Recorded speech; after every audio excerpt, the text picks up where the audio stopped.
Albanian blood. Not a gang, need my hand like I'm John Alite. On my brain, Benjamins like I'm John Alite. John Alite. So this is week 3 of the Johnny and Gene show. I want to thank everybody that watches us, and we're going to try to answer questions as we can. But once we get in the studio, like I said, we'll be able to take call-ins, and I'll answer a little more questions. Right. The beginning tonight is we just want to say everybody stay safe with the COVID.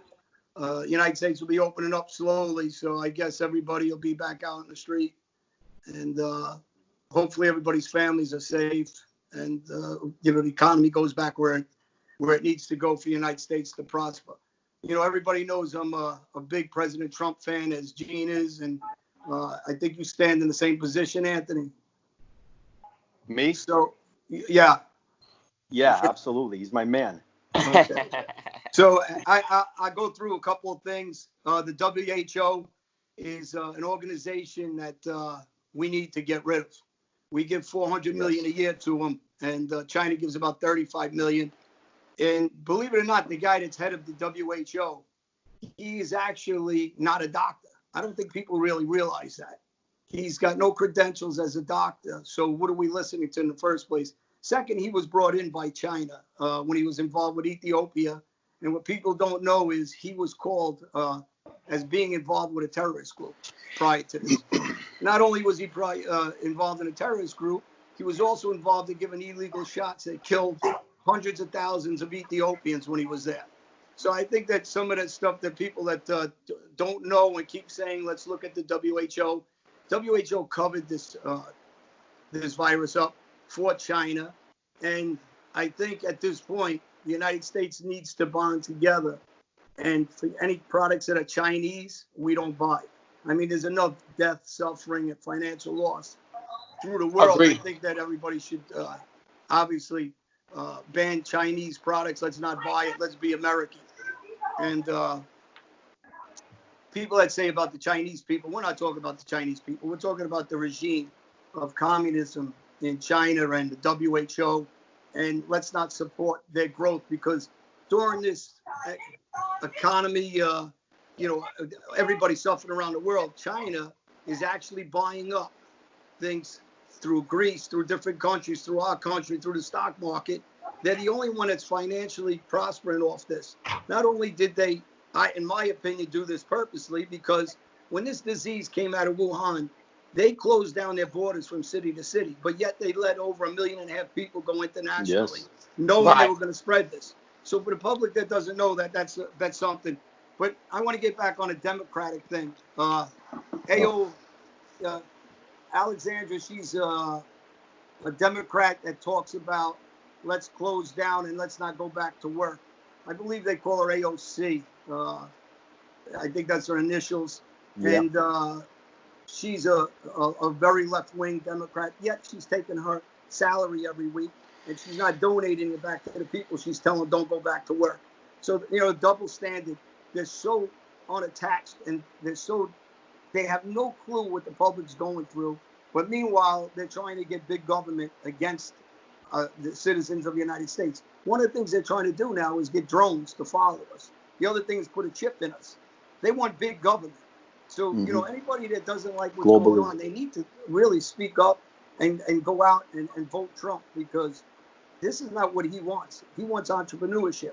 And so does the Republicans. The Democrats, like Pelosi, that brings in $20 million net worth, or Governor Cuomo that talks about let's give to the first responders 50% bonuses, and we're all for that. But the problem is when you got 500,000 homeless people, and then you got 10 million illegal immigrants that they're trying to support. But at the same time, they're asking for bailout money and take our money to give it to illegal immigrants and not for our homeless. I mean, people got to wake up and say, do you understand what they're trying to tell us?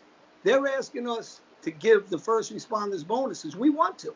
We want to give the minority groups that are out there working. We want to give the police. We want to give the firemen, EMS. And we're all for giving them money. But we don't have the money to give them because Cuomo and leaders like him want to give our money away to illegal immigrants. So I think everybody in the United States really needs to recognize what they're trying to do.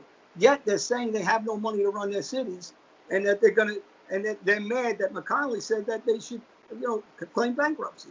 Well, at the same time, if you have no money, why are you giving away money? I mean, if somebody broke in your house, would you feed them? I mean, so these people are breaking into the United States illegally, and Cuomo and Pelosi wants to support them. I mean, so there's a big issue with that. I mean, I don't know what people are looking at, and they're trying to control us. These guys and this woman and their Democratic Party actually just recently turned around the woman that just got, what's her name? Let me see her name just so I get this right. Karen Whitsett. Karen Whitsett was thanking President Trump personally for saving her life when she tried hydroxychloroquine. Because from Michigan, right? She went to meet him and thanked him. The Democratic Party went against her, and they blackballed her. They actually because her life was saved, and she's thanking the president. This has to do with personal safety. It has nothing to do with political parties or what side of the fence she's on, because obviously she's a Democrat, but she's a middle-of-the-road Democrat. She's a black woman. She's a minority. And yet they want to talk about they're trying to help minorities, and a woman that was going to die if President Trump didn't allow this drug to be tested and tried, saved her life, and they're ridiculing her for that. I mean, they're shunning her. The United States needs to wake up and recognize what this is about. This is politics. This is not about lives in the United States or saving lives. And, their concern isn't anything to do with that. So I think that everybody at this time, asked Pelosi to buy us all ice cream that she has filled up in her refrigerator. She's so disconnected with what's going on with the world. And let's go back, like I say, every week, vote Donald Trump for president in 200 days or thereabout. And let's move on with the show. This is Gene, my co-host. And we have a really special guest, a very good friend of mine from the late 90s, Anthony Arillotta, who was a skipper with the Genovese family. Hey, Anthony, how are you? How you doing, John? Hi, Gene. Hey, what's going on, Ant? Now, me and Anthony were in jail together, so this is good. We know each other, so this is This is gonna be a good episode, man. The people really want to see this because you got a lot of good information about how the other states operate with Mafia and how New York is just not just the five families; it goes all over. So, without that, introduce yourself and tell them what you were about, man.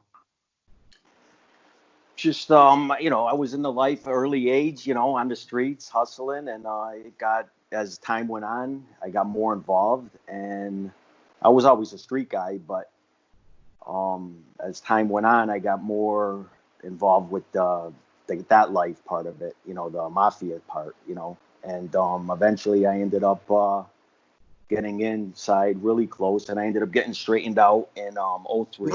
Let me stop you right there, Andy, because people that are involved with the life or know the street, they understand what you mean by straighten out. And you were familiar with my in-laws' families, both skippers in the Genovese family. Yeah. You guys, you didn't know them personally, but you knew of them. Right. And we made about 4 guys in the basement of my house, which you're aware of. And before you got straightened out, me and you were pretty close friends when I got out of jail the last time, and we did some business together. But do me a favor for the people that don't know, walk them through what your ceremony was like prior to you getting straightened out, so that they get it kind of play by play.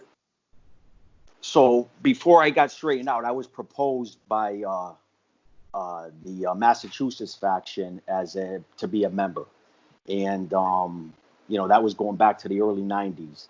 I was proposed by Bruno. He was our boss of the area, which is a captain in the Genovese family. We controlled all of Connecticut, Western Mass, Central Mass, going into further Western Mass, going into Albany, even Albany.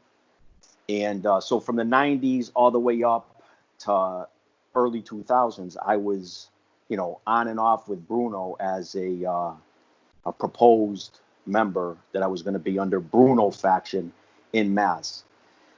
And come, late 90s, and we and him had a, love-hate, relationship. Not really love-hate. We got along great, but I always was breaking the rules. There was no drug dealing. I was a big weed dealer, and I used to have to try to hide it from him. Originally with and then, weed, me and you, so back when I first came over. So Bruno was against that, and I ended up getting arrested in 96 while I was a proposed member. I was about to get made at that time with him. And so when they raided my house, they found weed, and I was shelved, I was put on the shelf for chased, how they want to call it. Right. And I ended up beating the case in '98. And Bruno came back out of prison. I ended up getting back with him. He said, "Are you going to still sell drugs?" I said, "No," which I was selling more than I ever did in my life. Right. Weed, mostly weed, you know. And by that time, I started going to New York a lot with him and meeting New York captains and bosses, and I was getting more aligned with New York faction of the Genovese family. So once they and you know, I wasn't proposed by New York. I was proposed by Mass. Now wait, Anthony, let me ask you a question. What do you have to do to get your to get proposed? Didn't you got to do a piece of work for them in New York, right? Yeah. So it would end up meeting. That's what happened. They were coming back and forth, Mass, New York, this and that. And there was other two guys that were on the list that were going to get straightened out before me from the old regime in our area. And once they started coming up, they seen that I had a lot of, you know, I had my hands in everything. I had the biggest crew of our area crew. And I started getting noticed by the bosses. And they liked me. And they actually wanted to put me with these other two guys to make the three of us. So they wanted me to do a piece of work. And a piece of work, they wanted me to kill the head of one of the unions in New York City. And, you know, I ended up. They were blaming the Albanians back. Yeah, they blamed. That's what I was going to get. They blamed some of the guys that were friendly with some of the Albanians. They didn't know. They had no idea. I mean, we came from Mass. I mean, we had to drive 3 different times, 2 hours to get to New York. We had silencers. We had the first time we went, we did a dry run. And if we had the guns, it would have been a perfect time because, you know, the guy came out and it was right when they said he was going to come out, but we didn't have nothing on us. Second time we went, the guy never came out. The third time we went, we ended up getting it done and we shot the guy 9 times. And that was in like April or May of '03. And I got made in August of '03. So because of that hit, that's how I got my button with that family. And I got my button in New York, not in Mass, which is a big deal. Because by getting it in New York, I was direct with the boss in New York. See, the boss in our area is a boss, but he's just a captain in the family.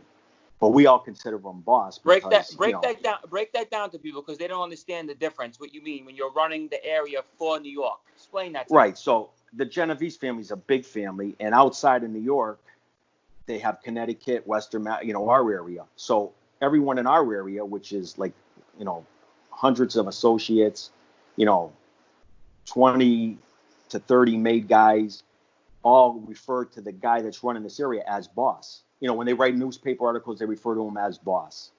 But he's a captain in the Genovese family overall. But he is a boss in this area. So so Bruno, you know, had that position, and at the time that I got made, Bruno had the position of boss in the Mass area, but I got made in New York, which gave me more power than he had, even though he was boss of this area. I was direct with New York. Right. So it gave me a lot of power, you know, being that way. And it's a big difference, John and Eugene, you guys know that, because, you know, you get made in New York, it's a lot it's the motherland. More you're direct with bosses there, right. You know. Mm-hmm. So well, I remember when you got made, and then slightly after that I take off and we don't see each other again for a little while. But you were a unique boss at the time, the position you were in, because you were well respected for a couple of things that, you know, I can fill in some of the people about you. You were an intelligent guy. They can obviously tell by the way you're speaking now. You're not a typical dumb guy. You were a big money maker, and you were a hitter. You were a guy that did the work also. You went on a couple of hits, and we're going to talk about that. And Gene is familiar with you also through the prison systems when he was up and down. And we remained a friendship. Me and you will remain a friendship for a lot of years. But as you were moving up in power, you did some other things. And one of the things that you did off of that later on, again, wasn't your call, but it was your people's call, was to take out Bruno, right? You could tell us that story? Yeah. So that was kind of like a hectic time, that '03 era. I mean, there was a lot of there was guys that were getting on the list to get killed and taken off the list. And we were going to kill this guy, kill that guy. I mean, it was a crazy, we ended up killing. So anyways, Bruno, ended up being on that list, and it was something that I didn't want to see happen. It was not my motive to have him killed. I was already made. I was already in a position that was higher than his. Let me stop you, and for the people that don't know, you didn't have any qualms. You didn't want to hit him. I remember this. So absolutely. You didn't want to hit him. You didn't have any benefit of hitting him. If it wasn't you that hit him, it would have been me, somebody else, whoever would have hit him, somebody in your crew, outside your crew. But the work was going to get done, correct? Right. Okay. The work was going to get done in our area because we're outside of Mass. Maybe something could have happened. I did, and you know this. You can't, you get and I didn't get an order from the boss to kill him. So at first, I was completely out of it. I didn't, instigate this hit. I didn't. It wasn't anything to do that I wanted to be done. Eventually, afterwards, when the guy, a soldier, they were gonna see what was gonna happen is they were gonna just take the Bruno down, and take him down, which is make him a captain to a soldier. Right. And like I said, I'm already made, so I already got the power because I'm made in New York. I'm direct with the boss. Now Bruno was gonna become a soldier. They were gonna have this other guy as like a puppet to be the figurehead captain of our area. So he's going to get all the heat from the feds. And, when they go, who's the boss of the area? It's going to be this, Felix is going to be the boss. So he's going to get all the heat, but I'll have all the power. And we all know it amongst ourselves. But the outside, because even when I got straightened out, I wasn't introduced to nobody. I was keeping it under very secretive. Even our family now, we don't introduce each other to other families once they get straightened out. Remember back in the day, they go around and introduce you. They don't do that no more. You're right. We stopped that. Make guys. Right. Yeah. So they stopped that, and so that was the plan. Bruno was just going to get taken down as a soldier, put as a soldier, still being able to, run around. This guy was going to get pumped up as a puppet captain. I was going to have the power, and life was going to go on. Then one of the soldiers in our area was going to get sentenced, and instead of getting 2.5 years, he got 3.5 years. And he got the extra year for being a made member of the Genovese family. He said, I'm not a made member. How do you know I'm a made member? So they came out with a 302 document that had, and Bruno wasn't an informant like that. I mean, he was like one of them, he would like to play, how that game is, they try to, like, certain guys try to get around feds and get information from them. Like a Whitey Bulger, exactly. And that's a double-edged sword. You know how that goes. I mean, you get information from them, and then you don't like certain guys, and that's what happened. He seen this FBI agent at a fundraiser. Bruno was charismatic. He talked to people. He went up to the guy and he said, "Hey, what's up? And why you guys busting our balls all the time? Why don't you go after drug dealers and this and that? And we don't."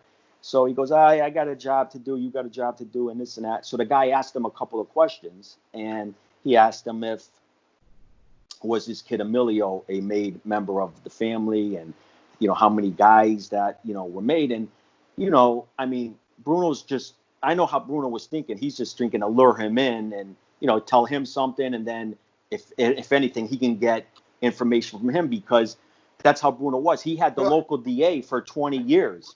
But Anthony, no matter what his intentions are, our laws are very strict and stringent. We know that if you sit with them, you talk to them, if you answer a question by them, you're labeled. Well, he got killed for that. A rat, and that's the end of it. And with you guys, the West Side, and the West Side is, I think, is one of the more stringent families out of the 5 families, where they don't give no bend or no break to anybody. I think that's one of the things that, in my opinion, gets Bruno killed, obviously. Right. And the thing is, John, is that when the paper came out, naturally, the kid had a beef with Bruno, and they had an argument. Then I saw the paper. I did see it. Then the paper went to the guy that they're going to put in Bruno's place, Felix. He's the one that called New York, had a sit down in New York, not me. He did. He went to another sit down where there was bosses there, and that's where they said to clip Bruno, not to me. They told him to clip him. I wasn't even involved in anything as far as Bruno getting clipped. But after a few weeks of going on, this guy wasn't capable of killing Bruno. He just didn't have a crew. He wasn't capable. He wasn't, and I'm out of it. I don't care. Like that's his business. Nobody told me to do nothing, so I'm not getting involved. Well, so the people that don't know you, and Gene knows some of this history, is you didn't need it. I mean, you were already straightened out. I mean, I had no reason to kill big money. Yeah, you Absolutely. were already making money. Right. You were in a good financial position. You had a violent crew, right? You had a violent crew. I had the most violent crew in this whole area. I mean, it was that's like good because the Genovese family in New York is kind of like non-violent. Not so bad. And you know this, Gene and John. Not only was my crew violent, we were all money makers. We all made millions of dollars. Yeah, you had my crew was big. Yeah, I had the the violent guys, and I also had the money makers, which that's what makes a good crew when you have things like that. Well, that's one of the reasons.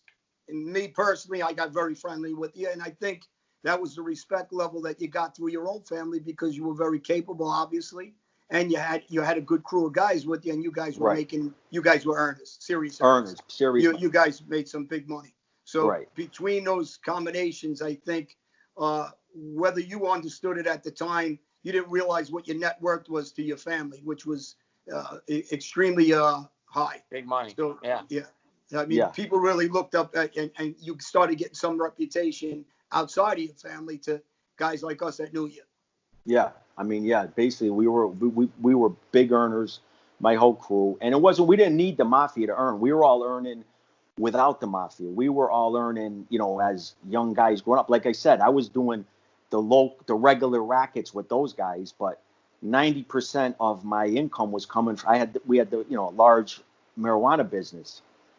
And so I was like, sports, you know what I mean? I didn't really care about the sport. I was betting my own office. I mean, I didn't really care about that. The loan shark, and how much really can you make?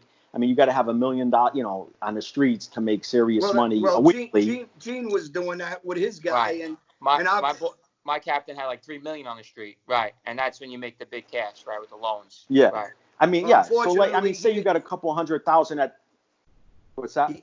Unfortunately, Gene didn't have a guy like you that was out there doing work and handing over a lot of money to his guys. Because you took care of your guys. Yeah. I mean, I call it the way it is with everybody. I mean, you were one of those guys that really did the right thing with your guys. And you guys had a good time. You guys like to go out and have fun. I think that's what you have to do to make your crew grow. Like, if I had a sports business, I had certain guys I was partners with in that. Then I had a Shylock business. I had partners with that. Then we had a vending business, all the Joker Pokers. I had partners with that. The marijuana business, I had 100 people selling weed, but through different avenues. You know what I'm saying? So it's like you're partners with all of them. Well, I knew another friend of mine was a banana skipper. Yeah. You know who I'm talking about. Yeah. You guys did a lot of business together. Big business, right? And I never told him I knew that because, mine and your friendship had nothing to do with mine and his friendship. But, you guys were doing big business, and he did very well for himself, actually, over the years, too. So, So, it's a small world in our world, and Gene knows through the years, especially in the Shylock business, what you can make if you have big money out there. Wow. But, if you don't have the right guy you're with, they're going to leave you and not do the right thing for you. Right. And they make all the money. Right. Well, that's what happened to you, Gene. But in Anthony's case, he took care of the guys. And Ant, I mean, I know all these stories, but I'm going to give you another one. And, if you could, shed some light on it. Jimmy Brown was a skipper with us, was a powerful skipper out of Brooklyn. Mm-hmm. And he had a guy who drove for him at the time. And later on, he was up to get hit. Tell us about that story. And Gene's aware of that story. From us talking about it. So that guy right there is the guy that ruined, like I said, we had Connecticut, Mass, all the way into Albany. And John and Gene, we had everything, a lock on everything. I mean, it was because there's only one family here. There was the Patriarchas, but they were pretty much decimated by the 90s. They all got indicted. And so, from that whole time that I'm coming up, there's one, we're not fighting with each other. You guys in New York, you got 5 families. Every 10 steps you go, you got someone fighting over a corner, which family's involved. Over here, we didn't have that. So we pretty much had everything locked down. Politicians, anything if you wanted on mayors, all the, people like that that would help us thrive because we had legitimate businesses, all the bars, all the restaurants, all the strip clubs. And if it's not somebody directly that was like a made guy, which it wasn't just made guys. But it was like the made guy because their associate, their hidden interest. So it is their joint. You know, when you go into a joint and you get into a fight and you smash up the joint, well, it ain't the guy that owns the place coming to looking for you. It's the wise guy coming looking at you saying, why are you fighting in my place? You're ruining my business. Right. You know, so we had this whole area locked down. So the guy you're talking about that drove for Jimmy Brown, he's the guy that ruined our area. This guy What was his name? Audie or what was No, his it was John Bologna. John Bologna. John Bologna used to drive for Jimmy Brown. Right. And then he got around Artie. And right. I met him in New York.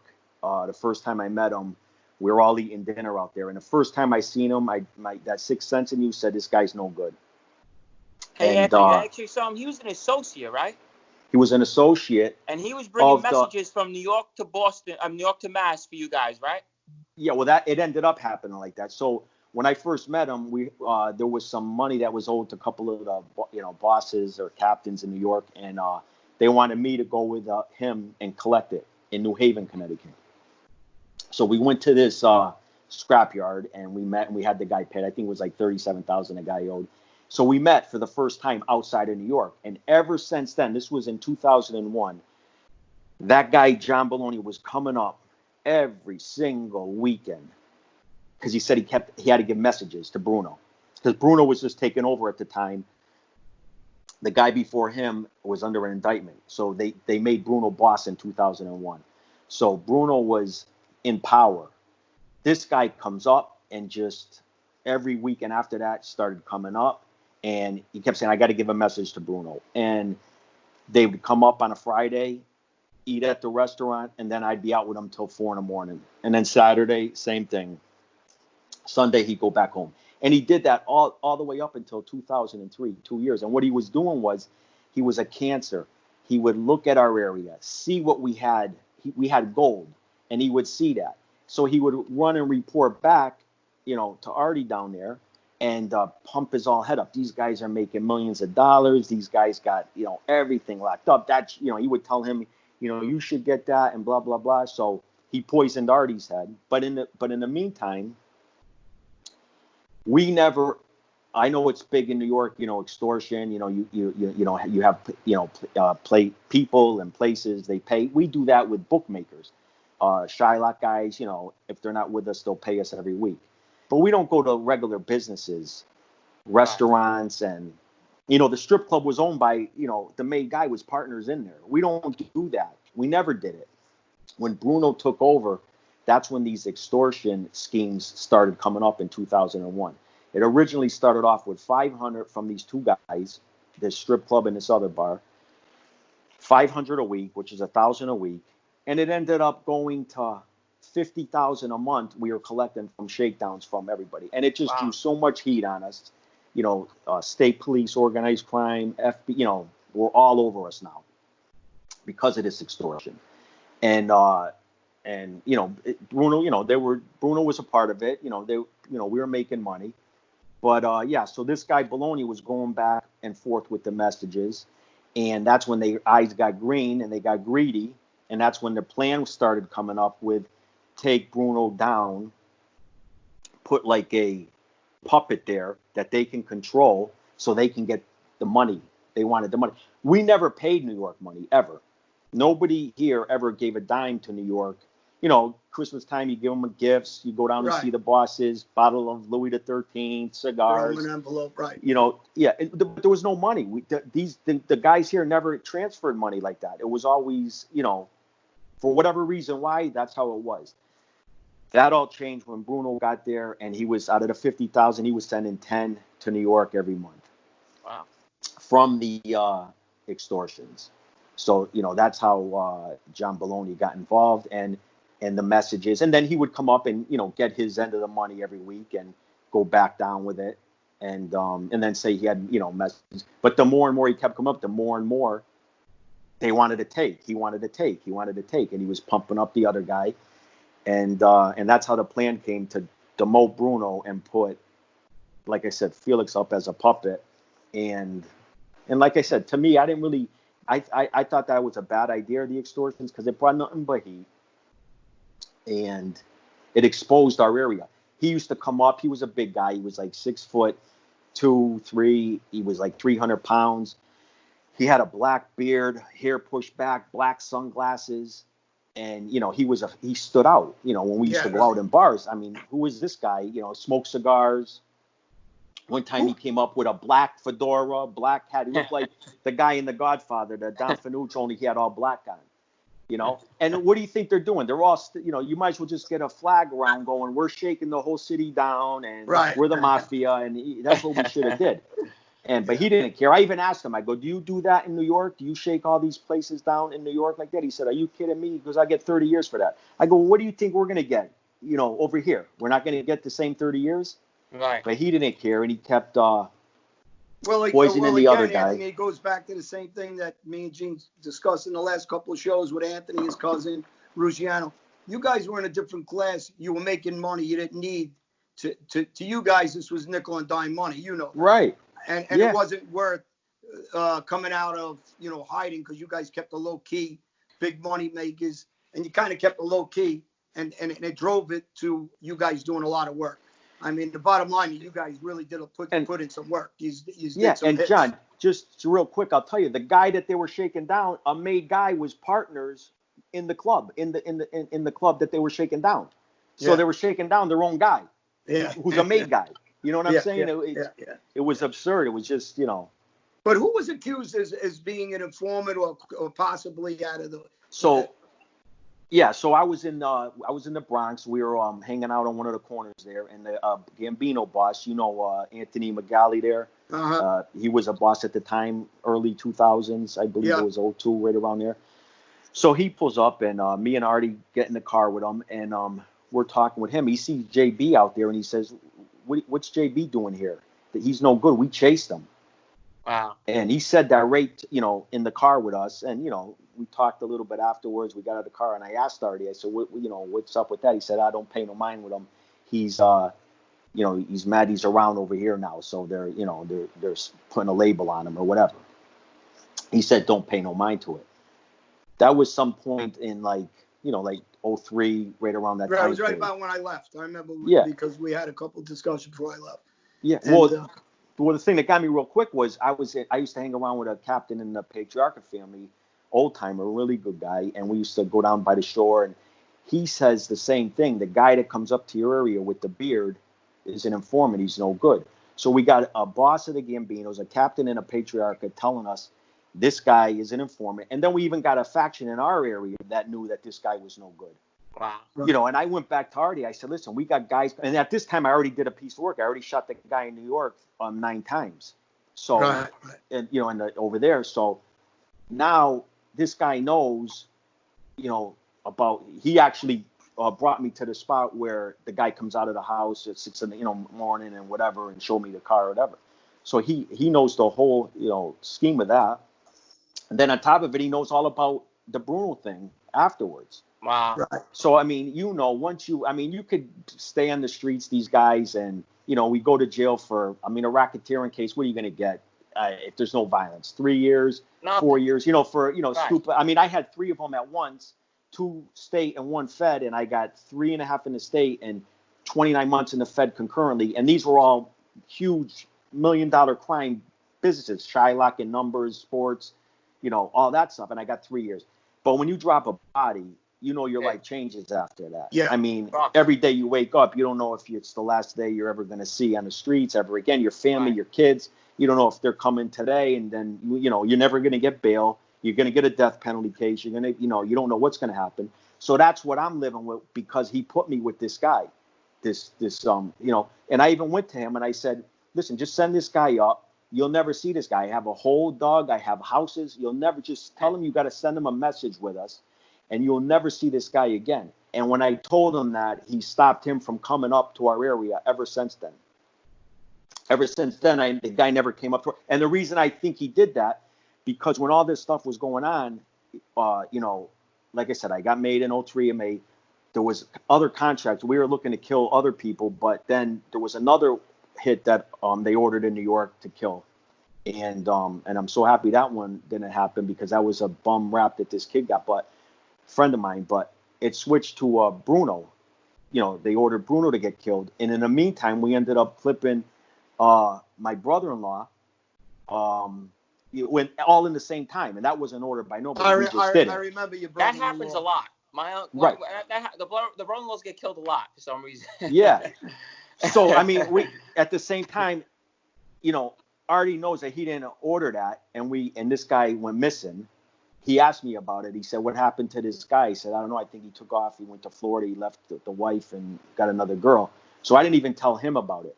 But right. I think he knew that we did that while we're supposed to be killing. When the Bruno hit was going on, we killed this guy. So he's probably thinking these guys will kill this John Bologna if I send him up there. Right. That's what I'm thinking, because he never came up ever again. Well, you went from under the radar and to very noticeable, and you were on the radar of, I think, of mostly local police, feds. You got on the radar with everybody at this point, and especially after the Bruno hit. And I think your exposure changed dramatically, and obviously after some of these hits, everybody knew you within the mob world, which really hurt your earning capacity at the same time. Yeah, I mean, and things changed dramatically after that. You were on fire. Everybody knew who you were. Right. You were probably the most violent crew for the Genovese family, probably, because Genovese family really wasn't violent in the 2000s that I know of. So you were probably one of the most violent crews. Yeah, and especially our area. I mean, we had our area amongst everybody. There's other made guys, they had their crews, but my guys were the most violent of them all. Well, you had the two brothers too, Anthony. Yep, I don't know their names. Yep, Freddie one of and them Ty. is who hit Whitey Bulger in jail. Yeah. Right, Freddie. So yep. So these guys are all your guys for the people that don't know out there. And, I had guys throughout Connecticut also that were dangerous and. Well, and you had Bruno had the district attorney in his pocket, right? But something happened years. with that. I don't remember that story completely, but I think it would involve the district attorney's daughter or something. And is that correct? Am I on the money? Oh yeah. They actually they killed this guy who's my family's father. They ended up killing him, and he was one of those guys you couldn't just put your hands on. If you slapped him, he'd kill you. Right. So yeah, he was messing around with the daughter, and the guy was the head of the DA of the whole area. Right. And he went and he put up a beef about it, and instead of you couldn't hit this guy, he ended up killing him, and they put him in the trunk of a car and left him there, and that was in the 70s, and from the 70s to the 90s, if you were with the right faction, the Shibeli Bruno faction, you weren't going to jail. Huh. You weren't getting an investigation on you. You weren't getting, if you had a case, it was going to get now processed, dismissed, whatever. Now, if you were and that's why I said that double-edged sword stuff. If you were a different faction, I think that's what hurt you also, because when Bruno gets hit, obviously you're on the other side of that now, because you're involved in the hit of Bruno, whether you liked it or not. That was going to be your piece of work and your guys, and right. That brought you a lot of heat. And I got the blame with the local media because I had the most, I had like I said, the most violent crew there is. I had my, I had all this, the stuff on the streets. I had it all. So what am I going to do? He got killed. I'm still going to go after the street stuff and the stuff I was partners with him in.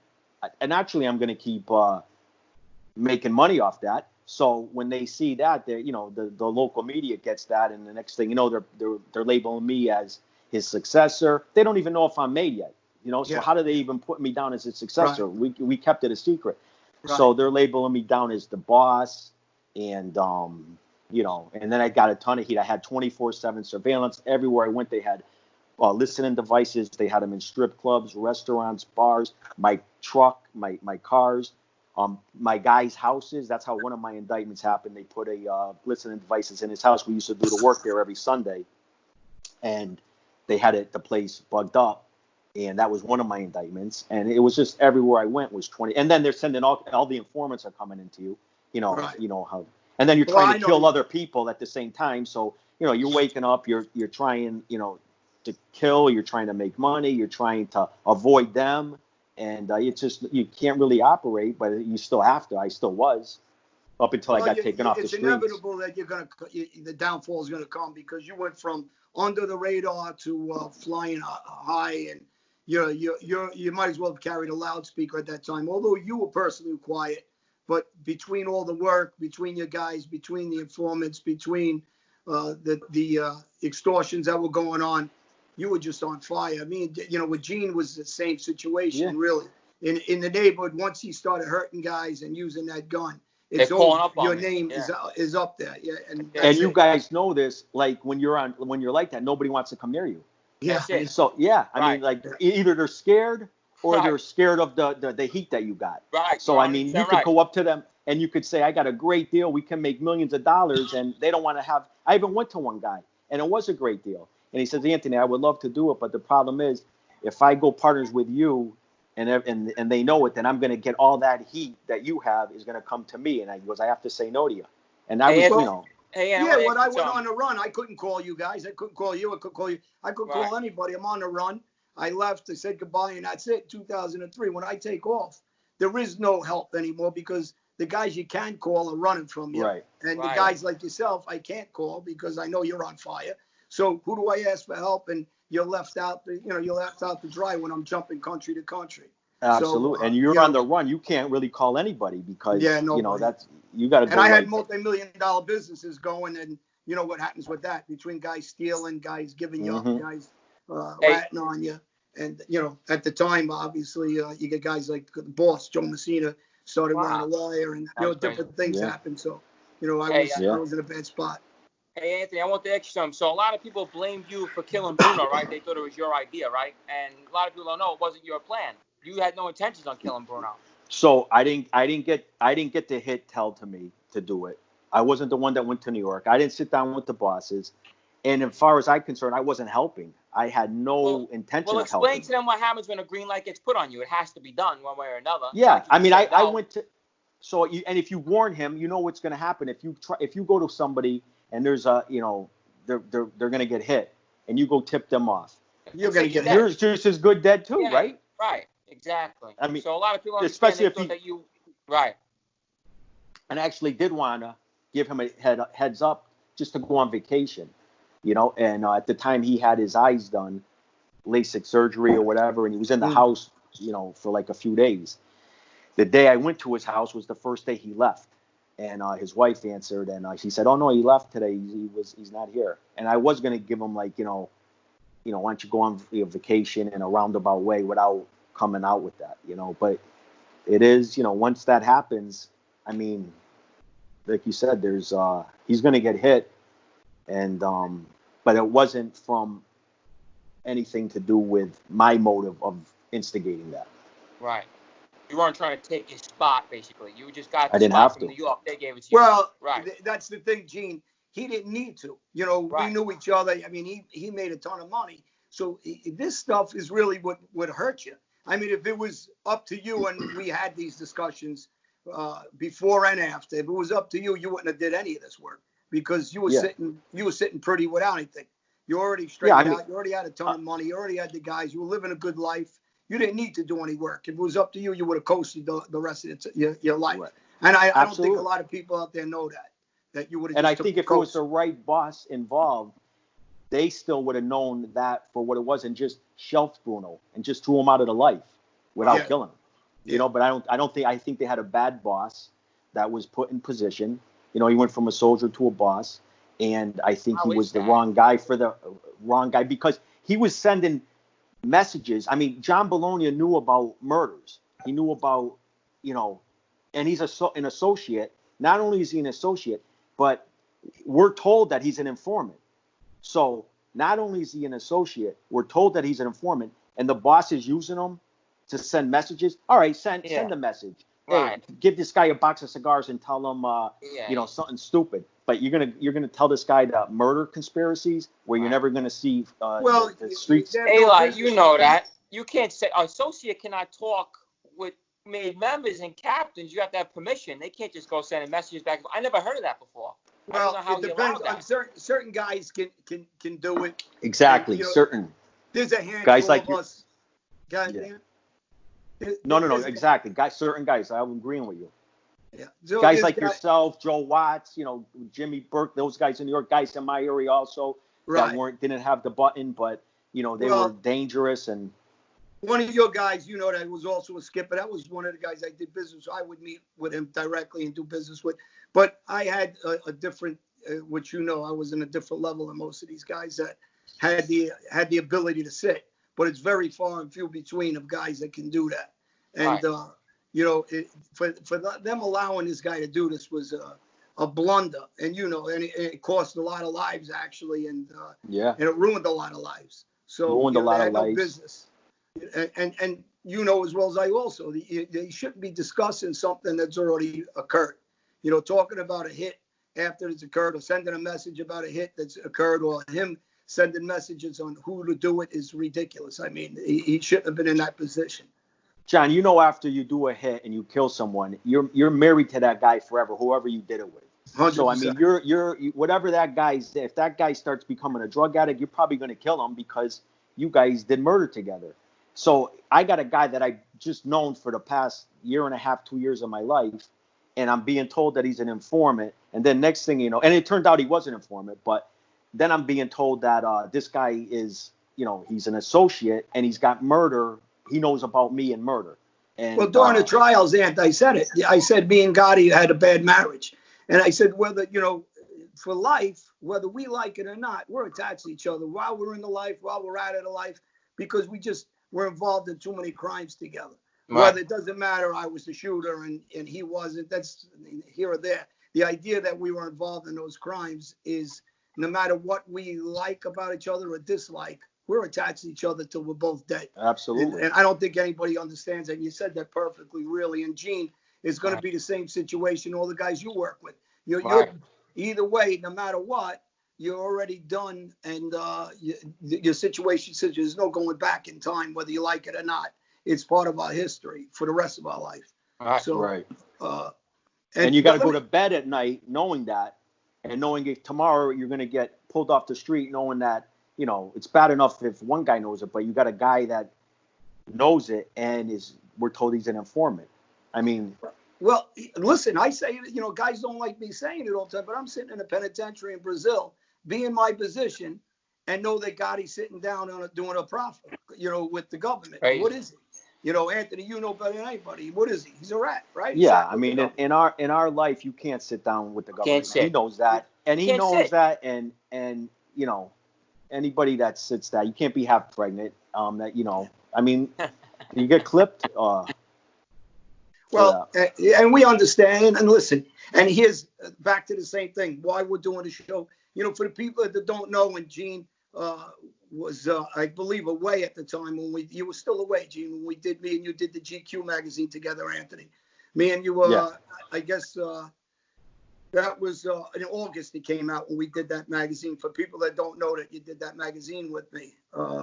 But, we understood the life back then. We understand it now, and we understand where our lives are now. And really the reason why you're on here, I was, people ask why we're here, and, and they know we're good friends, and they know Gene's friends with you. And what are you doing here? And I tell people the same thing. Your message is no different than my message, right? It's for the kids now to explain to them. And you can explain to them what your feelings are so the kids understand. Yeah, my message is for these kids is, everybody wants to be a part of a group. As with us growing up, John, you're the age group. I say that and Gene is the younger group, but he still has that old school ways with him. He knows the way it was. But I think we were caught in the way the old way was, and then this new way it is on the streets. Because drugs it's rampant on the streets. You cannot have a crew without someone selling drugs. I mean, that's where the big money is. Like I said, Shylock in sports, but now they legalize in sports. Right. All that, to me, I would tell the kids that, it's alluring. I mean, I lived the greatest life in that life, but then I also I seen the worst part of that life, and it always is going to end up in the worst. Whether you're going to end up dead, you're going to end up in in a prison. And even if you don't get life, you're going to be in and out. And you know when you go to prison, no one's going to do nothing for you. They're going to look to take whatever they can, get their hands on. And then you want to come home and you want to kill them, you know.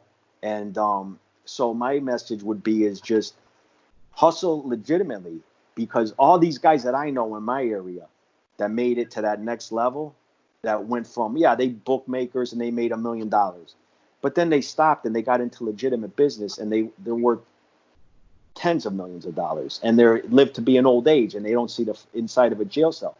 And you notice, if you have the brain, street guys I think are the sharpest guys there are, you know, because there's just something about a street guy that makes them more intelligent than a guy that went to, like, say, Harvard, you know, book smart guys. And I would just say to them, use your streets, you know, use that and put it to legitimate use, you know, whether you're going to go into bar business, restaurant business, garbage business, and just go hard. Get your 2 or 3 guys in your crew. You guys got balls or whatever, and do it legitimately. And you never have to worry about seeing the inside of it. You go to bed at night, nice. And you don't have to worry the treachery. Because, you know, in our life, your friends are the ones that are going to look to put a bullet in your head. Not today. They're not killing nobody. But, you know, your friends are the ones that are going to look to kill you. And it's the closest ones that are going to look to take all your money when you go to prison, because they know all about you. Well, a lot of them couldn't do what we did on the street. We had $1 million enterprises, whether it was nightclubs, restaurants, real estate, but we were involved in multi-million-dollar companies making big money. And when we were in jail, Anthony, I think you're in the same situation as me. Every penny was being stolen from me, taken from me, told where my money was. So it ends up in and we've talked over the years, Manuel, about this, how everybody and their mother jump on the bandwagon and screw you any which way they can. And the people that wanted to kill you try to kill you in a different way. Yeah. So at the end of the day, we all end up suffering. Gene told a lot of stories about when he was in prisons and, you know, standing on your own 2 feet. And a lot of these guys, like you said, the street guys, the ones that are smart, and I'd say 10% out of the street guys got some real abilities to run companies legitimately. I mean, then you got the dummies. Like, well, that's in any business. They don't have the capability of reinventing themselves. And I think part of what we're doing now for kids is exactly that.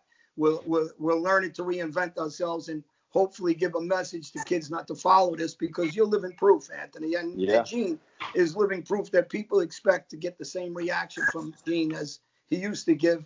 And yet he's younger. A different person. And he's younger. He's younger, and he sees the young kids more. He sees that element today, where when we grew up, it was, you know, we grew up with a lot more. The Mafia was like, you know, we looked up to them in the 70s and 80s. I mean, people don't realize what the Mafia was and what it represented. You know, and that all Valley times 100 compared to now. And, you know, we know it was treacherous and killing crazy. He's a throwback because of his family. You know, he's a little different.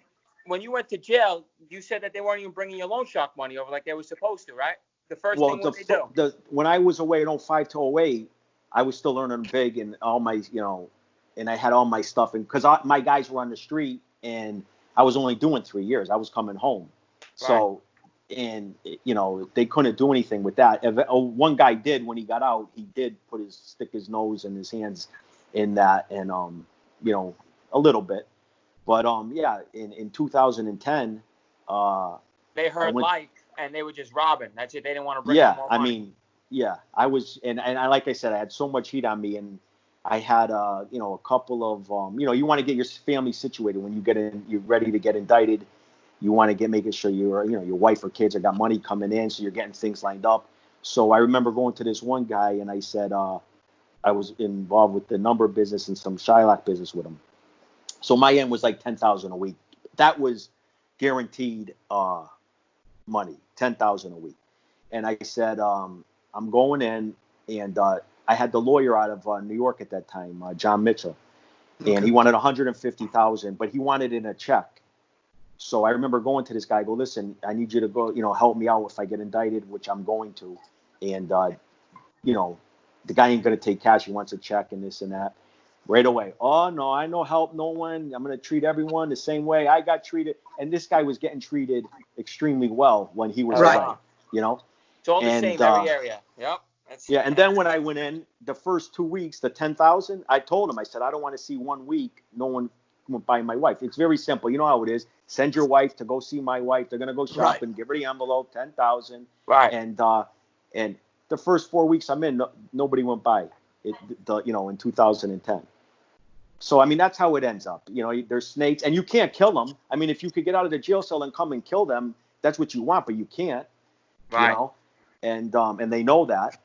So that's what it ends up to. Treachery. You know, your friend is going to be the one that's going to kill you. It's not going to be your enemy. And then that's the life. That's that life. Right. So let me ask you something. And this is later on now. So Whitey Bulger gets pinched. He was on the run for a lot of years. He was double dipping. He was an informant. He was working with the agents at the same time. He was still out doing work, selling drugs, whatever. He was maneuvering, and he was also an informant at the same time. For people that don't know about Whitey Bulger, but most people, I guess, listen and know who he is. But then he gets locked up. They catch him in California, and he goes to prison. And it's your guy that used to work for you that's there, correct? Did you hear that? You broke up a little bit. Yeah, the guy, say that again. When Whitey Bulger goes to prison, right. It's your guy that used to work for you that's in prison that greets Whitey Bulger and kills him. Is that correct? Yeah, and we got a term that's saying that, you know, he's a Whitey Bulger because, and let me just tell you something, Whitey Bulgers are all over the place. They're in New York, they're in Boston, they're in everywhere, you know, and we use the term, he's a Whitey Bulger. And there's guys here, and, you know, I'm not going to get into names, but they're Whitey Bulgers. And like I said, it's a double-edged sword. They start off, like, say you got a guy you grew up with, good friends, and he ends up being an FBI agent. And, you know, you guys are still good friends. He might give you a tip, John, I like you, my friend. You guys, you're hanging around with this crew. They're really watching them. They got a listening device in the restaurant. You go, so you create a relationship. So now you use that relationship with your friendship, and then next thing you know, after years of using it, you know, it keeps you out of jail. But now you got enemies, and this is what these guys do. They got enemies, and they use him to give them information on their enemies, and that's that double-edged sword. And that's what Whitey Bulger was doing. And he did it for years, and he was a murderous, as they call him. Anybody that will tell you about Whitey, one thing about him, he was a dangerous killer, feared on the streets. I mean, there's guys, I used to go there all the time to South Boston. Those guys are, you know, legitimately tough sections, South Boston, Charlestown. Those guys are for real. And, you know, they're like Irish gangsters. You know, like the Westies in your area? Right. These guys are like that in the Boston area. So, well, you know, like, that's why I said people make me laugh when they tell you, well, this guy's not a made guy. He was, when you just said a hit on the head. Yeah. Some tough guys. You go tell them. Yeah, exactly. Go tell them you're going to pay me every weekend. Yeah, they'll tell you, come on, I'm going to pay you. Come to my house in the basement. We'll count it there, and they'll chop you up. Well, guys like Scarpa or guys like Gas. Yeah, well, Scarpa, or at Eppolito and you know, the cops killing from these guys. And anybody watch the all-time mob movies with Prohibition, these guys used to give up the other crews left and right. It was part of the game. But, you know, that Scarpa was like that, right? Whitey Bulger. Yeah. Right? Yeah. And listen, and I get it. You have to have, you know, judges, politicians, law enforcement. If you can get federal agents, yes, that makes you more powerful. But then, like I said, there's the double-edged sword. Who's controlling the guy that controls them, and how do you know he's not giving you up? Which pretty much happens all the time.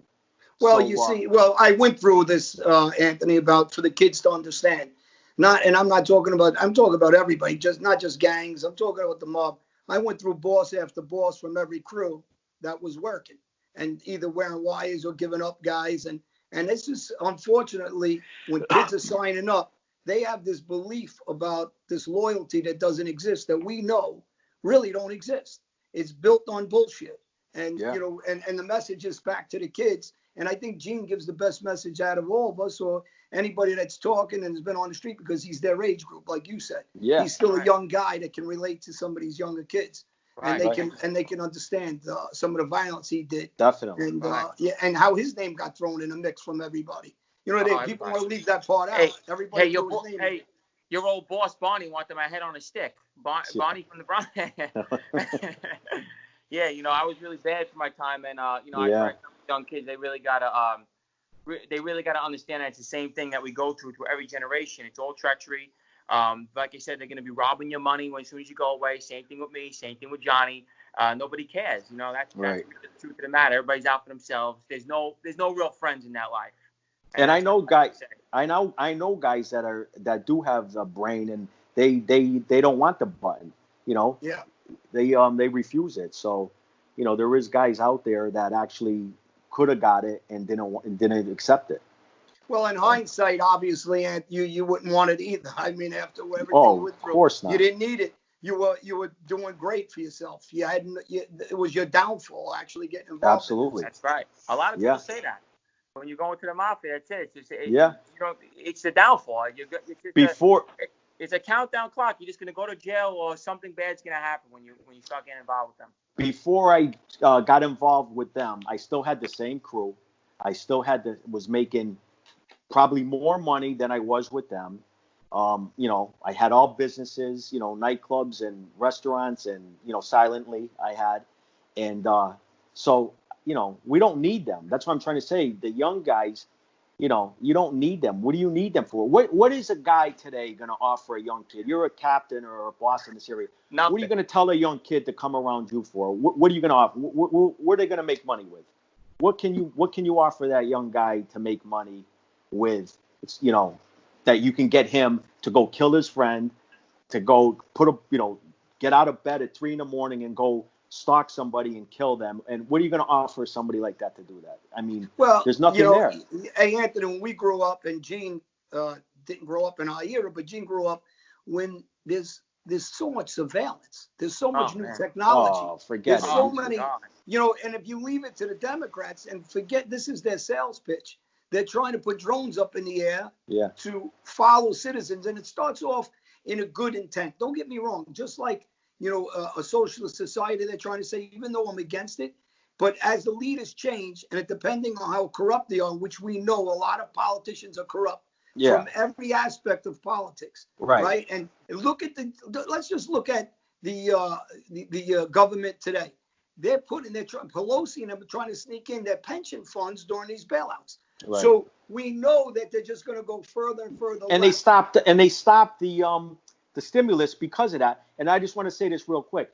And you know this too. We know politicians are full of shit on both sides. You know, Republicans, and we knew that our whole life. Look what they did to President Trump. Look how they abused the laws to abuse President Trump. Right. And I never got into politics at all. I didn't care because we know they're full of shit. I mean, they'd sell their own mother out. And both, look what they did with Trump when he first got in, all the fights he was having with the Republicans. Okay? Then he finally got in. But he made him a believer by how he ran the country. They all put behind him now. So this president's the reason why I ended up now I'm into politics, is because he exposed, you know, the media.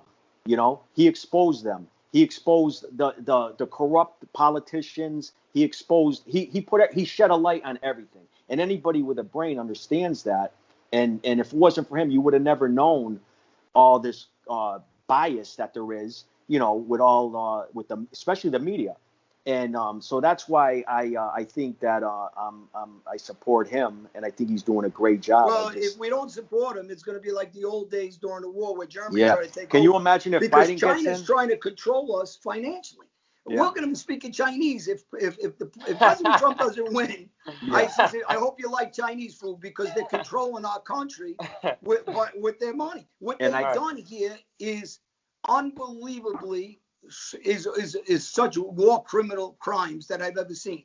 They won't. And they keep fighting. Imagine if they just let him go. They keep fighting him. If it's not a Russian collusion, it's an impeachment. Now they're looking to go after him again for how he handled this. If they just let this guy is a billionaire based on his intelligence and businesses. Hillary Clinton, what did she do? The Clintons do besides politics? How did they get 700 million?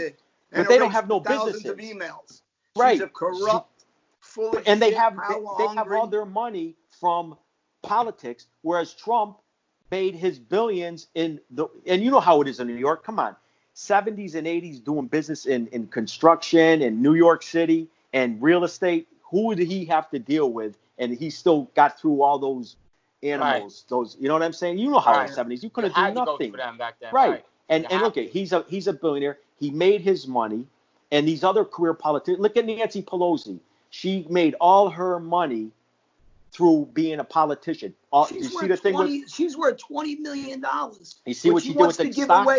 She wants to give away all of our money, all Americans' money, all your taxpayers. Not hers, though. But not her money.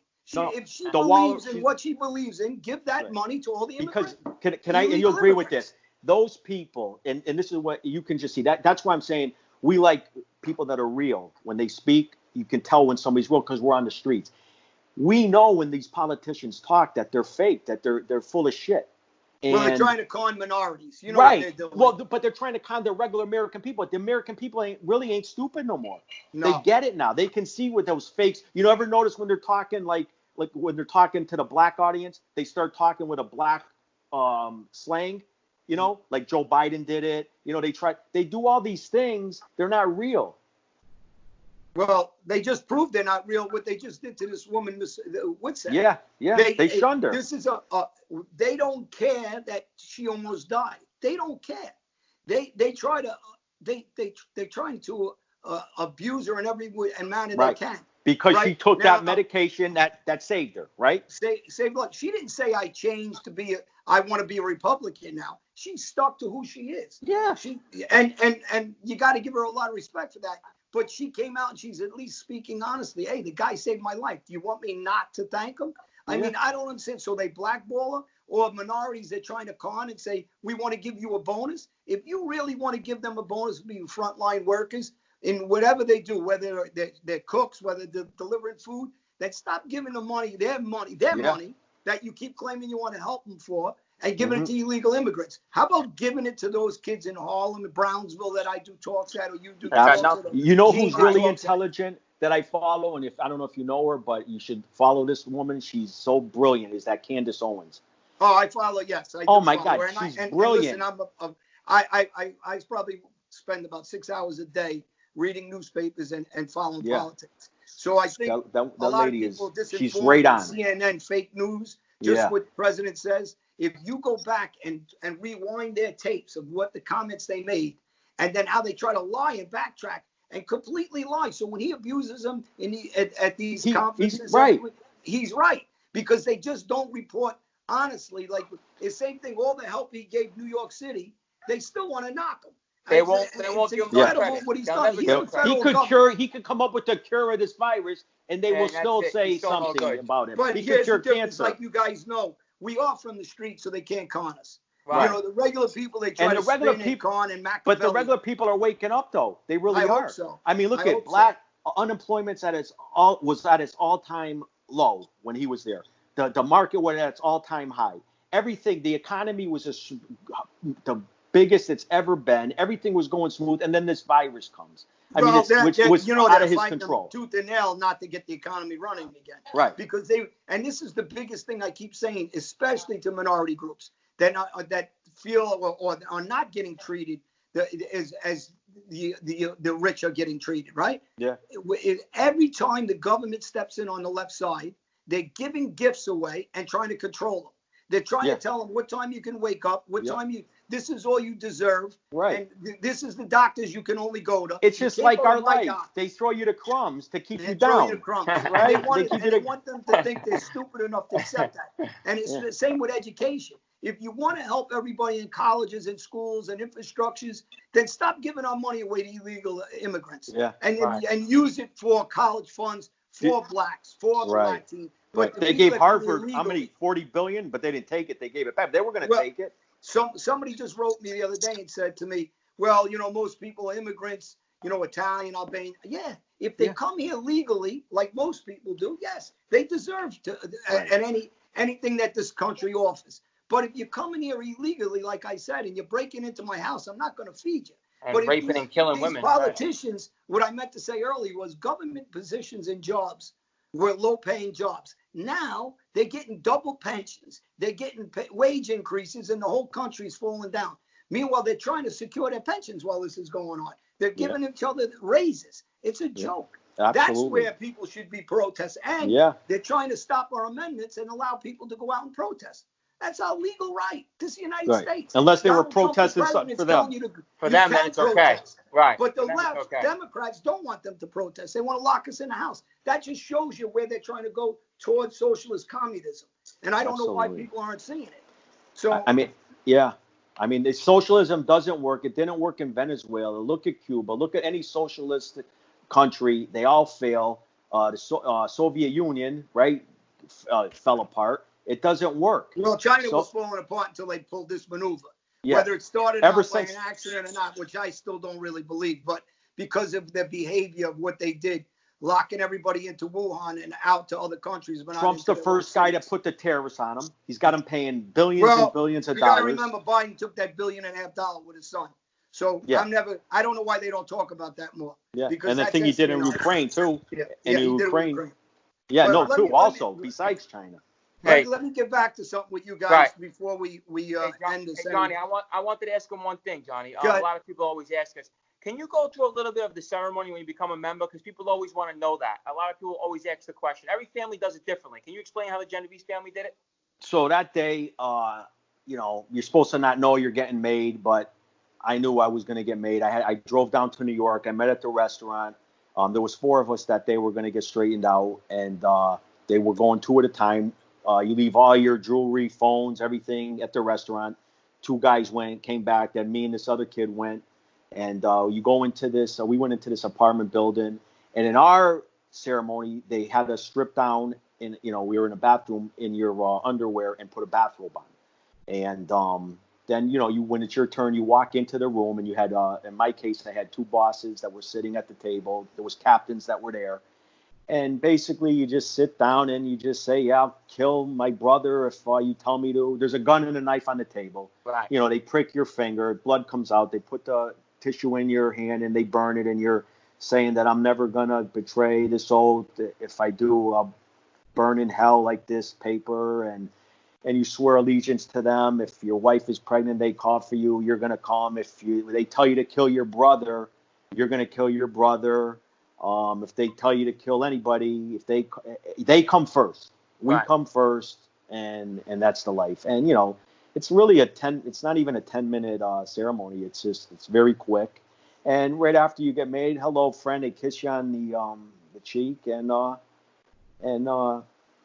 was Let me step in now. So Anthony, and for the kids that are listening to us, and Gene, me and you've talked about the ceremonies prior to this, even before we're going to ask you to walk people through.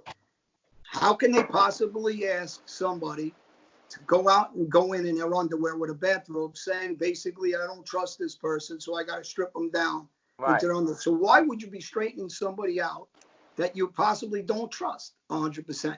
Because if there was full trust, and I know why they do it, for the people that don't know, they did it because some of these ceremonies were bugged. People were wearing wires and wires. Actually, in Massachusetts, it was. Well, was it in Massachusetts? Yeah, there was the Medford that when they were bugging it, they had the place bugged up, and they had the whole thing caught on. The whole initiation ceremony was caught on tape. Okay, so now this is if they don't trust who they're inducting. Why they induct? Why induct? So that doesn't. I mean, there's a lot of things that I said this before. Nobody's gonna shoot their father in the head for this life, right? If they love their father. But at least the Genovese family waits 10 years. They make you the Bonanno family. They bring you in 90 days. They don't even know some people. At least that his family he was a part of was a little more strict than bringing guys in. We had to be on record for 10 years to even be thought about, right? And in my case, I mean, I had to do a piece of work. I mean, I don't know. They say guys get made today and they never did nothing. Oh, nothing. So, I mean, I don't know how true that is in New York, but, in my case. Here's the problem, man. And you're the guy stepping in the room, not in your underwear. How about the guys that are conducting that ceremony? How do we know that they're good? The bosses, because so many bosses went bad now. We just named them, whether it's Gaspipe, whether it's Joe Messina, whether it's Al Diaco, whether It's Joe Messino. Whether it's Leonetti in Philadelphia, I can just keep naming them, right? Like I always do. Whether it's Frankie Coppola or Salvatale or whoever else. You know, these guys, Chuck Porter in Pittsburgh, and I'll run through names like crazy, right? So there's so many guys that became informants and wearing whites. How do we know from day one they weren't setting you up or whoever else is going into that room? This is the problem with this. Right. And for my case, I mean, I thought, when you're in that position, and all of a sudden a guy's protecting a guy that's being told he's an informant, you start thinking to yourself, there are whitey bulgers out there. That does happen. Is this guy, a whitey bulger because he protected this guy? We could have got rid of this guy. You would have never seen him ever, John. And he protected him. So now you start thinking like that. Is this guy a whitey bulger? Well, Anthony, and Gene, you were used to doing some strong arm stuff and using a gun. And we use guns, Anthony. We were aggressive, and especially in our era. So we understood when someone started talking, or we thought they were talking, whether it was me saying it about Gotti when I was in prison, you saying it about, this guy. We want to hit him. That's what we do, right? Yeah. Whether we're right or wrong in that life, that's what we do. So when guys aren't doing it and we're the ones holding the bag, I mean, how does it work that way? So, we made ourselves even further vulnerable than we should have been by jumping in this life. And that's really, again, back to the same thing. For kids that are trying to get involved in this life, the treachery in this life between politicians, law enforcement, that's crooked, between the guys that are double banging. John, you were a big earner. You were a big earner on the streets. You had nightclubs in Florida. You had street stuff, big street stuff. You don't need them. They need you. It's like I don't need them. I was, I made millions of dollars. I was well off my life before I had anything to do with, I was just around them. But in other words, we don't need them. They needed us, And today, the kids got to realize that, how, Look at Gene. Gene, tell him about Ronnie G again and these guys. The guy never did a piece. He's not like us. This guy didn't do work. Never did nothing in his life. I did all their dirty work. I mean, all of it, legitimately. And I never got nothing out of it. I had to make my own money. I mean, I would make money off him, but not much. He was making like $50,000 a week. He wouldn't share with nobody. He wouldn't even give his own cousin lawyer money.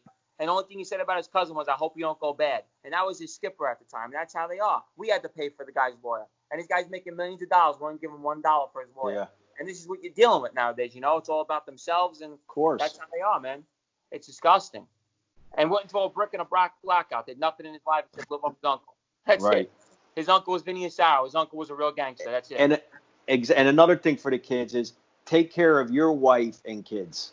That should be your family that you look after, first. Obviously, in our life, we didn't.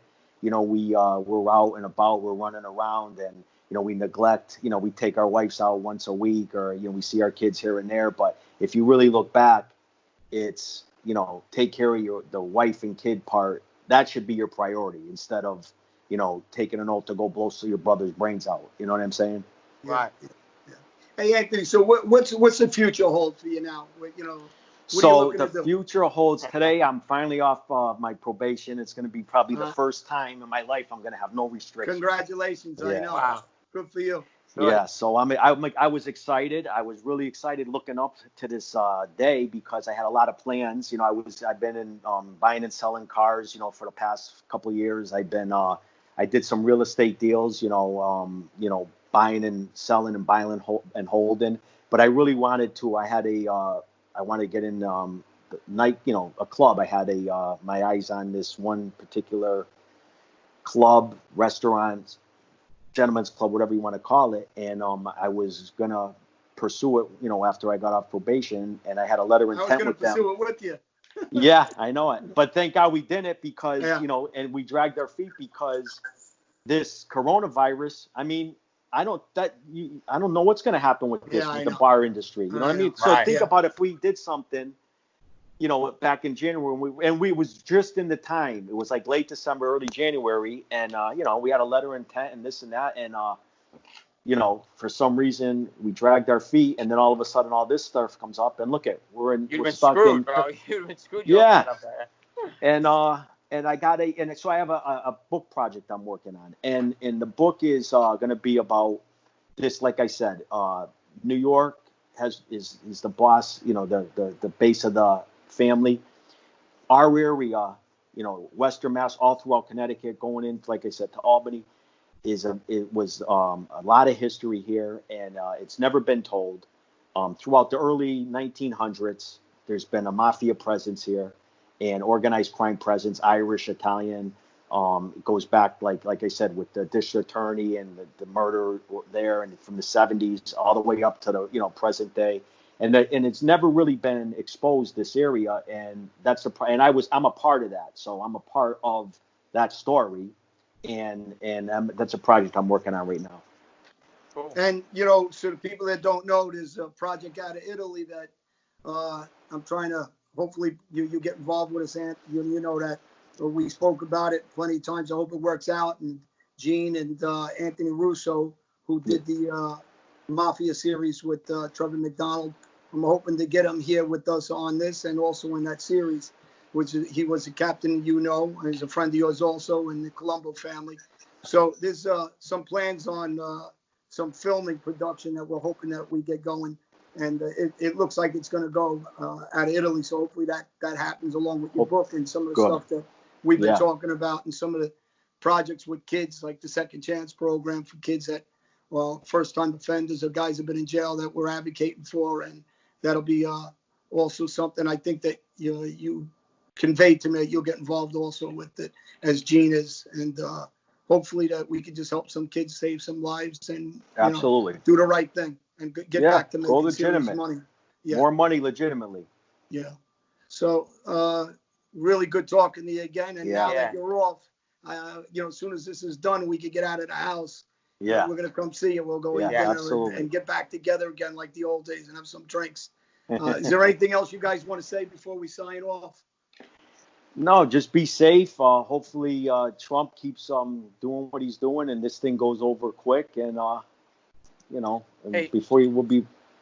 What's that? Yeah, I want to ask you a question, because you're kind of new school like me. Not too much, but you were around the modern day. Do you know anyone to say capo regime? I just want to ask a question, just honestly. I'm just asking you a question because you were a skipper. In the Godfather movie. In the Godfather movie. Thank you, hey, buddy. you guys trying to say I'm a lot older than you guys? I would call you a skipper. I would never say capo. My fans always ask me to say capo regime. They think it's hysterical. But like I said, I would call you a skipper. No one ever called you a capo regime, right? Yeah. I'm pretty sure. No, all right. Thank you, man. That's all. All right, that's all. I'll see you guys. All right, you guys take care. You on, Anthony. And all right, yeah. Thanks for having me. Okay, guys. All right. All right. Have a good night. Yeah, you too.